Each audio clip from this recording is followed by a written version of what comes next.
Another day, another vlog naman tayo. Nandito na ako sa kusina at mag-uumpisa naman ako magluto ng gulay at mga ka-followers ko. So, lagi natin yan na ginagawa at nagluluto tayo sa gulay dyan. Kasi pag hindi tayo nagluto ay wala tayo pong kakainin. Ayan po, sinando ko po yung aking gulay.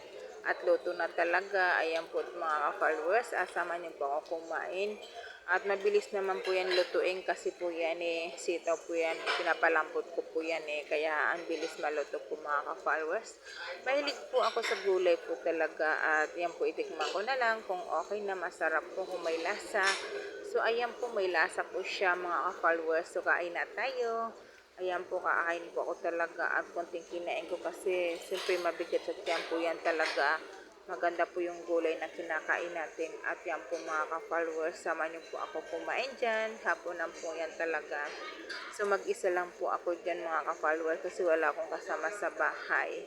Kung sino po nanonood sa akin, paki-share and follow. Maraming salamat po sa panonood ninyo. Medyo maingay po dito mga ka-followers ang ganitong video.